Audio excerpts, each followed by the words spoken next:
नमस्कार प्रेक्षकांनो, स्टार प्रवाहावरील लग्नानंतर होईलच प्रेम या मालिकेमध्ये येणाऱ्या भागात आपण बघणार आहोत की सध्या काव्य आणि नंदिनीच्या सतत वाटेला जाणाऱ्या वसुंधरा आत्याला काव्याने चांगलं सुनावलं आहे। त्यामुळे थोड्या वेळापुरती जरी वसुंधरा आत्याची बोलती बंद झाली असली तरी काव्याविषयीचा राग जास्तच वाढलेला आहे।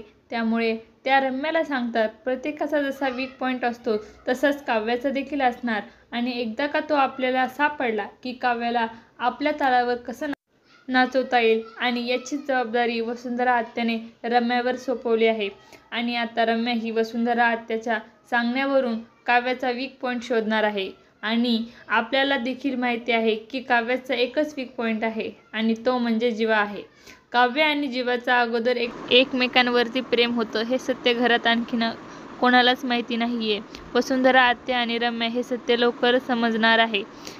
याचाच फायदा घेऊन काव्याला रम्या तिच्या मनासारखं वागायला लावणार आहे।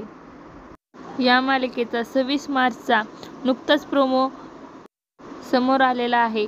या प्रोमोमध्ये आपल्याला पाहायला मिळत आहे की नंदिनी कपाटात कपडे ठेवत असताना तिला जीवा आणि काव्याच्या भेटवस्तू सापडतात आणि एका गिफ्टवर जे आणि के लिहिलेलं असतं। नंदिनीच्या हातात या वस्तू बघून जीवा धावतच येऊन तिच्या हातातल्या त्या वस्तू घेतो।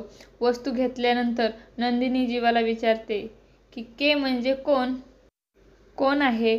आता जीवा विचारात पडलेला असतो। आता सगळं काही सत्य नंदिनीला सांगणार का हे पाहणे खूपच रंजक ठरणार आहे। आणि तुम्हाला जर आपला व्हिडिओ आवडला असेल तर लाईक, शेअर आणि सबस्क्राईब करायला विसरू नका। धन्यवाद।